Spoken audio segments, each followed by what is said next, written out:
They expect you to stay quiet, to swallow hidden fees, put up with faulty products, and accept poor service as just the way it is. But you can demand better. Stand up, speak up, because with Which on your side, you can say no to bad business, buy with confidence, and get the service you deserve. Which, the power in you. Find out more at which.co.uk. Hello, it's James here with a very quick note before you listen to this episode, and it's all about data. Now, we're going to get into loads of research with our researcher Holly on today's episode, and if you love all of the details just as much as I do, then this will come in pretty handy. So when Holly is talking about customers who she's spoken to as part of her really interesting research, she's talking about customers with a variable rate on their savings account. She's talking to them about whether or not their banking provider has been in touch with them and prompted them to get a better rate over the last 2 years. Now, I just thought you'd like to know that very crucial detail when you listen to her tell us all about her brilliant research. But with that said, let's get on with today's podcast. I'm sure I'm not the only one who regularly receives notifications from my bank telling me that the interest rate on my savings account is going down. But are banks doing enough to tell us when a better rate is available? Welcome to this podcast from Which. Hello, it's James Rowe in the Which studio, and alongside me today I've got Which researcher Holly Lanyon. Holly, hello. Hi, James. How are you? Yeah, good, thank you. Happy to be back in the studio. Likewise. And also Andy Webb, editor-at-large at Be Clever With Your Cash. Andy, hello. Hello, great to finally be in the studio with you rather than down the line. I was going to say, we've done a few podcasts with you before and you've always been online, so welcome to the studio. Holly, it's always interesting when we have you on the podcast because you've been a bit of an all-rounder for us over the last few months. We've definitely done credit cards with you, we've done funeral planning with you, but savings is the order of business today, right? Yeah. You've done an investigation looking at savings rate and, as I said at the top, the lengths that banks go to tell us when a better rate is actually available. Do you want to just give us a bit of an overview of what you've been looking into? So, yeah, banks have an obligation to tell you when a better rate's available. And we really wanted to hear from savers about how well that's working for them. So we did some consumer research, spoke to savers with variable rate accounts and asked them whether their provider has suggested they do something to get a better rate. And I'm going to jump the gun because I'm going to reveal it. Unless you wanted to reveal it, the amount of savers, I've got here that 3/4 think providers have some responsibility for ensuring customers get the best rates. Yeah.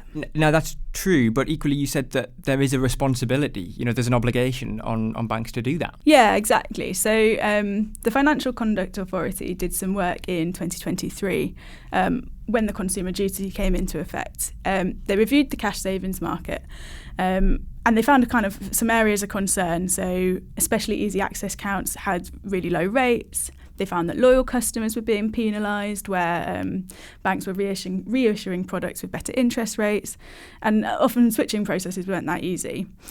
So they made some expectations really clear under the Consumer Duty that banks need to make customers in the lowest paying accounts aware and prompt them to access better deals. And Andy, to bring you in, do you think banks do enough? Obviously, we've got a lot of data here, and Holly's done the investigation, but I mean, just from your perspective, do banks do enough to, treat their customers well? I mean, there's so much that's going on right now, which does make it harder for you to get the best deal if you are just staying where you are. If you aren't doing, which we'll come to later, that kind of shopping around and finding the best rate. Something that really annoys me right now are these 1-year bonuses. There's so many more of these. In fact, for a while, there was a kind of load of 3-month bonuses. You get an attractive rate for the first sort of period, then it drops down. And often these bonuses are just for new customers. So again, existing customers are missing out, which is the right pain. But then equally, after that length of that bonus, then your rate drops down massively again. And we know there is a lot of inertia of people not taking action. They've got it in there, they think it's okay, and don't go and check back. So you can see all these rates suddenly dropping down. So yeah, I think there's a lot of frustration for people when they're trying to find those better rates. And that's a big part, I think, of the problem. The bonus it's just jumped out at me straight away because it was maybe about 2 months ago, and I opened a new cash ISA, and I think the rate was about 4.1%. And then I looked and I thought, oh, I'm getting a bonus here of about 1.6%. So in 12 months' time, my rate's going to go down to whatever it is, 2 point something or other. And then the onus is on me, isn't it? Yeah. To either shop around or maybe try and speak to the provider and say, have you got a better rate available? It's tricky when the onus gets put on the customer, isn't it? It really is. And I know you found in your investigation, but they are telling you some of the time, but not all the time. And I think the big issue seems to be around consistency. Like maybe they'll tell you once a year that your rate is not very good, or maybe they'll only tell you when the rate does fall after a bonus or just a general cut that's going on. So yeah, all that kind of, you have to go and check to find out, one, what your actual rate is right now, because it might have changed, but two, then is there something better I can do? There's if you aren't being proactive, you can be having really, really, really poor rates, which I think your analysis sort of found some really low on average what people were getting, didn't they? Yeah. Do you want to tell us a bit more about sort of the findings, either what the customers told you or what the bank said? Because I guess what the customer said and what the bank said were a little bit different. Yeah, so maybe I'll start actually with what the bank said. Yeah. So obviously they have this responsibility under the consumer duty. So we surveyed 11 major providers, and they all told us that they inform savers in low-paying accounts about better products. Most said they do this exactly when interest rate change, when fixed terms come to an end, and also periodically. 9 out of 11 also said that customer service staff are trained to alert customers when better deals are available. So if you're in branch or on the phone, you should be able to get support to get a better rate. The thing is, when we spoke to customers, it seems like the message isn't necessarily always getting through. So when we surveyed consumers, a little note on methodology here. So we asked... I like this. We're really getting into the detail. Yeah, go ahead. So we asked people basically about the savings accounts they hold, and some of the people in our survey told us about multiple accounts. So when I refer to any of these statistics talking about account holders, just note that really refers to instances holding a saving account rather than individual survey respondents. Got it. So with that out of the way, I'll get into the stats. So overall we found like 4 in 10 account holders said that their provider had prompted them to get a better rate. Obviously, important context around that stat is you wouldn't necessarily, if you're already getting the best deal, you're not expecting your bank to email you to tell you to get a better rate. And we did find that those in lower paying accounts were slightly more likely to say they'd been told. So those who estimate that they're earning less than 3% interest, half of those said they'd been told how to get a better rate, compared with 4 in 10 of those who think they're earning more than 3%.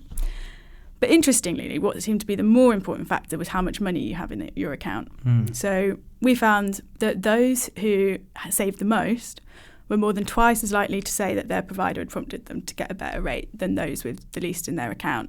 So those who told us that they've got over 100k saved, 8 in 10 of those said they'd been prompted to get a better rate, whereas those with less than £5,000 in their account, just 3 in 10 of those said they'd been prompted to get a better rate. I'm trying to work out what the logic is behind that. If that all stacks up, why would a provider tell a customer with more money saved that there's a better deal available compared to those with less money? Yeah, I don't know. I think you sort of found that one of the banks said that £100 was the minimum where they tell you as well. And I get it. Like, if you don't have much money in an account, it's not going to make much difference if you're getting an extra 1 or 2 or even 3% more. You're talking about just a few quid. But even at that £5,000, if you're moving from 1% to 4%, that's an extra 150 quid over a year. That is substantial. That's not something to ignore. So it is really strange that there is this discrepancy there. And I think there's also another problem you get, that when this message comes through from the banks, I had one actually just today from Lloyds Bank for an old account that I'm not using anymore. And it tells me that the rate is falling. And it tells me I can get a better rate, but I have to go to a link. Types in that link. It just took me to a page that explained the difference between saving and investing. Right. Didn't actually take me through to the actual accounts that are available. So there's a real barrier there. So they might not even realise they've been told necessarily there are better rates available, because it's not clear. There's nothing that actually says you can get this instead, just that the rate is falling. And I guess that comes down to these stats where I'm not suggesting your data analysis is wrong, but clearly things don't add up. Yeah. In regards to that, all the providers said that they do instruct their customers that a better rate's available, but only 4 in 10 customers said that it happened to them. So clearly something isn't adding up. And, perhaps it's like what happened to Andy, where he gets told that there might be something available, but he goes to do it. And, the process is so drawn out, it's not easy. So the customer doesn't feel like they've been treated as they should. Exactly. It's clear that something's the message isn't getting through somehow. And some of the research we did with providers, I think, provided a bit more context on what could be going wrong. So we asked providers about the communications that they send to tell savers about better rates. And 4 of the 11 said they don't actually list the better paying accounts in the communications. So, yeah, exactly. You might be getting a notification saying you can get a better interest rate, but like you've just said, Andy, it's not clear, actionable information. It's not easy. Yeah, it's not easy to kind of take the steps you need to put your money in the best place. So I think that's definitely part of the problem. I think, engagement could also be an issue. So also, it's kind of important to point out that 1 in 6 of the account holders said they didn't know or couldn't remember whether their provider had sent them these communications. So I think, there is probably a fair portion of the saving community who have become disengaged. And like you said, it's been a tumultuous few years with so many kind of notifications, product launches, things like, I think, some people have probably kind of checked out a little bit. Yeah, there's definitely, I think, notification fatigue a lot of the time, isn't it? And on top of that, I remember back in the day when you would get a paper statement, right? And you might not always look at it in detail, but at least it came and you probably would open it and scan over it and look at it. Now with everything in apps or online banking, half the time I don't actually look at what's being sent to me because I think I know what it is. And maybe because of my job, I probably do know what it is. But I think that behaviour is probably quite common. You're like, oh yeah, I'll look at it later. You've got a notification, you've got a little thing, but actually you never get around to it. It's almost too passive, too much hidden in the background. So, it needs to be maybe more in your face about this changes. Exactly. And we had from members who said things along those lines. They said, it just feels like a lot of homework. I'm trying to keep up with it, the volume of messages that I'm getting. And so I think that's definitely part of the story. And it should be easier though, shouldn't it? To be told by your provider A, what's available, and then B, how to do it. I know you were talking about the notification fatigue, and I don't know about you, but when I buy something, I get a notification from a bank on my phone to say you've just spent £3.75 on a meal deal, which happened about 2 hours ago. But if they can do that, then surely there should be an expectation that they can send me a notification to say there's a better rate available, 0.5% more, 1% more. Click this button. Surely that should be easy enough, shouldn't it? Oh, I mean, like, even if they don't do that, but even if they did, if the application process isn't even that simple. Yeah. They could even, what would be great would say, look, we offer you this account. If you want to do it, as you say, click this one and we'll just move your money to the account for you. But no, you have to go through the entire application process again. Or there are some banks, Marcus has done this in the past, where they offered all their customers a bonus rate, which sounds great, anyone can get it, but you had to go in manually and activate it. Yeah. I mean, I just didn't get that. Why not just say, here's a rate for 12 months? Yeah. Okay, it's only for 12 months, then it will go, but what's the benefit in making everyone go and do that? And obviously they wanted fewer people to do it, but they can say that we have done it. So the whole process from telling you what accounts are available to then actually getting that account could be so much simpler across pretty much, I would say, all the banks. There's probably very few of them which are actually doing this in a kind of a easy way. Should we call out Santander on a positive note, actually, because one customer wanted to call out Santander for being really impressed by their proactivity. Yeah, so we did hear some really positive stories where banks get it right. And actually a couple of those were where they'd been helped in branch by a staff member. So, I think that member had been into branch to change their savings account, and the staff member had actually pointed out to them they could get double the interest rate on another account. And I think that's just an example exactly of what customers want. It's like very clear, actionable information that gets them a much better deal. It's beautifully simple, it seems. It is beautifully simple. And when I read this in the magazine, my instant thought was, this is a good quality of in-bank branching, in-branch banking rather. Yeah. But we're losing all the access to that, aren't we? Yeah. So it almost puts another barrier in the way, doesn't it? Yeah, absolutely. And the people we know who are using branches more often than not are going to be people who aren't digitally kind of connected in a way that more and more people are now as well. So, you're looking at the people who are going to bank branches maybe getting that support depending on the bank. But everyone else, they're missing out potentially completely because it is too subtle, it is too hidden away. I mean, there was another example you gave of Nationwide, and they do this quite good alert you can set up. So I think that's quite positive. You sign up for it, and they will tell you whenever there is a change or a better rate available for you, which is really good. But with the caveat, that's still within Nationwide. Mm-hmm. We're talking about this context, like within your own bank, them letting you can get a better rate with them. There is a whole world out there that actually, for most people, if they do look at different banks anyway, even if they're getting the best rate with their bank, they probably could beat it, at least for the majority of people, I would imagine. That's an interesting point, actually, because, I think, as you said earlier, like shopping around is key. And when we asked providers, we did ask them, like, do you tell people about better deals elsewhere? None of them do it, obviously, in the actual communications themselves. But I was interested to learn that Coventry Building Society do have a tool on their website where you can compare their rates to that from other providers. I did wonder about that, because then you think, if there was an obligation for banks to tell you about rates available elsewhere, obviously that is likely to hinder them. But then I do wonder how many of us would actually action it and go through with it. We are a bit lazy with this sort of thing, aren't we? I'm not talking about us, but generally, aren't we, though? Well, yeah, and the process doesn't make it that much easier either if you do want to move your money to a different bank. If you're opening up a new account within your existing bank, at least you can transfer the cash. Once you've gone through the faff of opening the new account, you can transfer it within your online banking or your branch or your app or whatever it might be. If it's at a different bank, then you've got to actually with a non-ISA account, take the money out or close the account down, and then move that to your current account, and then set up a new payment detail for the new one, and then pay that across to that particular branch, that particular new savings account, which if you're doing it once a year is fine. If you're trying to sort of chase the best rates and do it on a regular basis, that is a lot of admin to add in.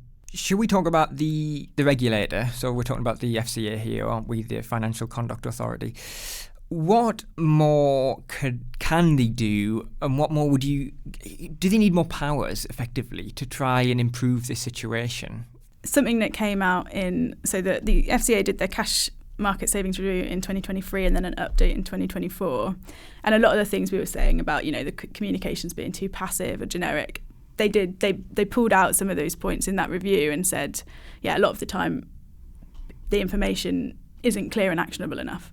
And they did say as well in that update that it's important that providers are working with consumers to make sure they know, like, they're doing research to find out, like you say, when is the best time to get this information? What format is the best way for savers to get this info? And I think there was a conference about the consumer duty in October talking about the next steps, and they did say there, the FCA did say that the next stage of the consumer duty will really be about outcomes. So they will be looking at firms and saying, okay, you're doing these communications, but are they actually moving people? Like, are they actually prompting people to move? Yeah, and I wonder, we know that this year there's going to be a big push from the government and from providers to get people to invest rather than save. So I imagine this could get lost. If anything does go on there, actually, then you've got even more messages going on what to do with your money. And I wonder whether that investing message, which is important for a lot of people if they have those long-term sort of saving and goals, this might get lost again in that, that kind of message, because it's a bit confusing, isn't it? Like, move your savings to a better savings account, but also move it into a stocks and shares ISA or whatever it might be. So I can't imagine it getting too much simpler just yet. So just another quick note on about the process of moving your money, and you touched on it there about how it is tricky to set up the new account, move the money out, close that account, move it back again. Could the FCA do something around that to make that simpler? Obviously we've got the element of being told by your bank and your provider when a better rate's available, but could the actual process of moving that cash, could that be made easier? I think for a lot of people, this is just something to not be too put off. And we're talking about, you've got to do this, but we're not talking about doing it all the time. I would love it if you checked your account every sort of quarter. That'd be great, to make sure, particularly we've been in this sort of cycle of base rate cuts. So there have been more, the interest rates have been falling anyway, and we're probably in this year see a couple more. So keeping an eye on it every quarter would be quite good, maybe every 6 months.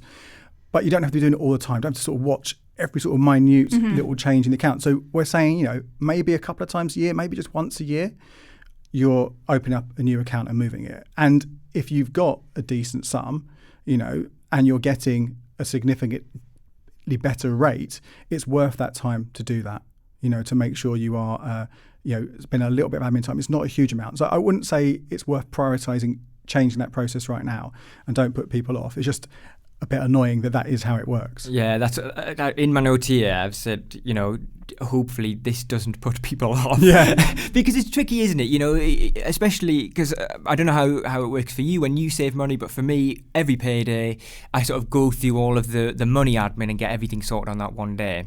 And for me, that really works because I think, okay, the money comes in, move it to where it needs to be, and then I can almost just forget about it until next month when I do it again. Is that a good sort of mentality to be in? Is that, is that something we can say to people, maybe next time you get paid, check the rate on your savings account. Is it good enough? Can you get a better rate elsewhere? And try and deal with it in that one go, and then you can just forget about it until 4 weeks later. Yeah, I mean, one of my favourite types of savings account is something called a regular saver, or sometimes called a monthly saver. And they are perfect for that new money you're putting aside every month, and most of them last for 12 months. So it is just an annual thing you're doing. You're opening these accounts up, you're putting the new money in, like you say, just when you've got paid, and that's, you can do it as a standing order, so it goes out every single month. You don't have to do anything yourself, and it's just looking after itself for 12 months. You put a note in your calendar, or hopefully you get a notification from your bank telling you that account's about to mature. You get all that money back, you get all the interest from that, and you open up a new one and start again. So that can be a nice, simple way of ensuring you're getting a really good rate, because some of those regular savers are 7% plus, without the kind of the faff of having to always check in what rates you're getting. Because any lump sum you've already got, hopefully you've put that somewhere, and you can kind of periodically check that. You're not checking it every month, you're just checking it, as I say, 2-3 times a year, and maybe moving that if you need to. But just the new money, if you've got that top rate anyway, and it's maybe fixed, which some of them are, then nice and easy. You're kind of sorted for 12 months. I'm going to tell you both an anecdote that is going to make you tear your hair out, by the way. Just before Christmas, I had some friends over and we were talking about finances, as people do now that I'm an adult and we talk about that kind of thing. And one of my friends said that she doesn't have a savings account and it all just sits in her current account, which, nearly made me tear my hair out.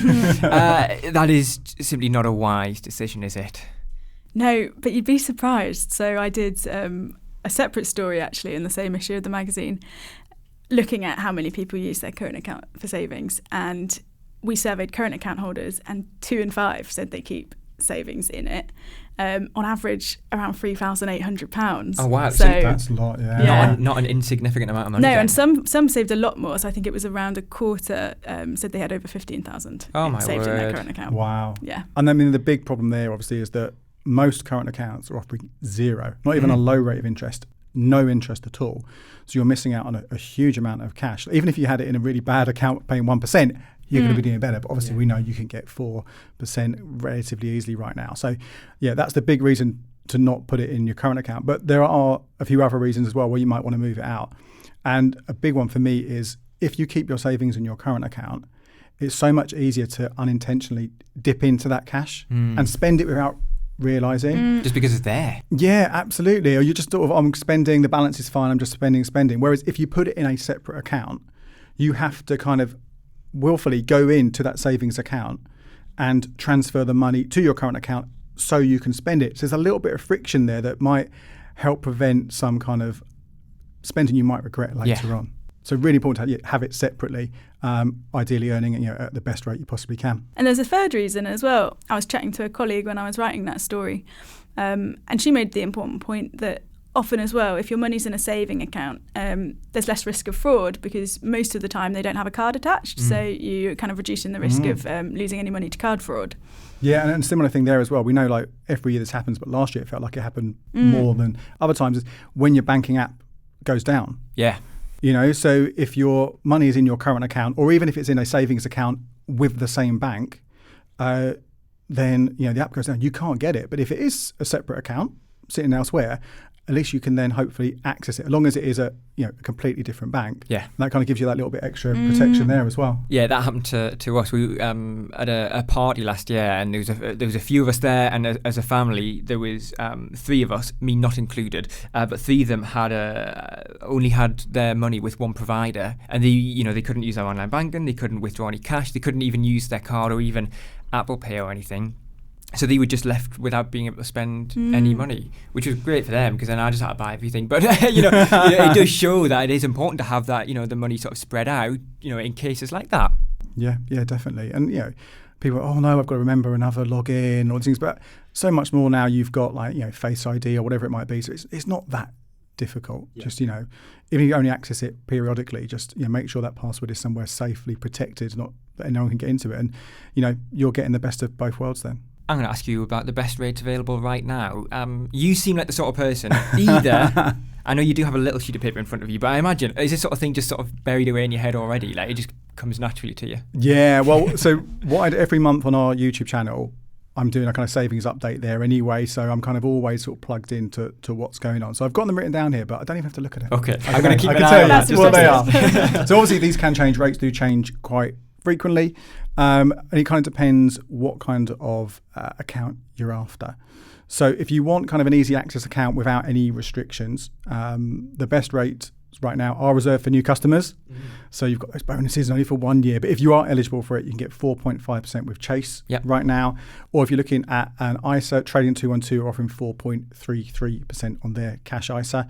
If you aren't eligible for those, or you don't want to faff around with those kind of new member bonuses as well, then Atom's cash ISA is offering 4.25%, and Manchester Building Society is also offering 4.25%. So that's kind of the top of the table right now for those options, just for easy access. If you're looking to fix, then just this week, Marcus have introduced a 4.55% 1 year fix, which is really good. That's kind of come out of nowhere, way above the others. I don't know how long that's going to stick around for. Maybe we'll see a few others kind of react to this and trying to match it, but that would be a decent rate for 1 year for putting your money aside. Now, just remember, you can't access that cash for 12 months. And it's definitely 12 months. It's not as if you can dip in and be penalised. You simply cannot access it. No. Like with ISAs, with fixed ISAs, you can take money out but pay a penalty on your interest. With non-ISA fixed rate bonds, that money's there, it's locked away. So unfortunately that's... but, if you don't need the money for a year, then that's fine, isn't it? Yeah. There are a couple which will get you a higher rate, but there are restrictions. Often it's on the balance. So Kahoot will give you 5%, but only on up to £3,000 and only for 12 months. Or the Santander Edge Saver, which I'm a big fan of, that would give you 6% only for a year. And after a year, it drops down a fair amount, which is great. So it balances up to £4,000, but you do need to have an Edge current account to get that, which comes with a £3 fee every single month. But if you're paying your bills out of that month, out of that account every month, your council tax, your electricity, your broadband, whatever it might be, you get cash back on those. So that should cover the fee and give you that full 6% on that account. So that's just on easy access. You can really boost it up as well. So there are some really impressive rates out there, and it is just a case of it does sound overwhelming sometimes to especially when you're sat there naming all these different banks and all these different numbers. It sounds overwhelming and it can put you off.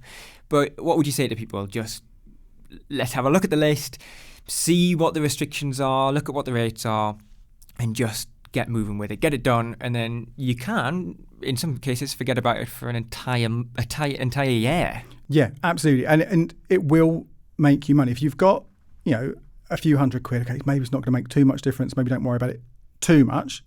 If you're not getting anything at all, definitely worth getting something. If you're getting close to the top rates, then maybe go, okay, maybe I'll leave it where it is. But otherwise, you'll make some money from doing this. And the big thing to look for as well is to beat the rate of inflation as well. So as long as you're doing that as well, in real terms, your money isn't losing any value. At least if you're matching inflation, you're keeping pace. It's well worth doing it as much as you want, as little as you want, but at least do it. Andy, lovely to have you in the studio. Thanks for coming in. A pleasure. And Holly, thank you. Thanks, James. That brings to an end another podcast from Which. There's loads more for you to read about everything we discussed today. Just head to the episode description for more useful everyday advice. There you'll also find an exclusive offer for podcast listeners like you to become a Which member for 50% off the usual price, giving you access to our product reviews, our app, one-to-one personalised buying advice, and every issue of Which magazine across the year. Plus, your membership helps us to make life simpler, fairer and safer for everyone. If you'd like to know when we release a new episode, then make sure you press subscribe wherever you're listening. That way you can be one of the first to listen. And for any questions, comments or anything in between, follow us on social media at WhitchUK or email us podcast@which.co.uk. Goodbye.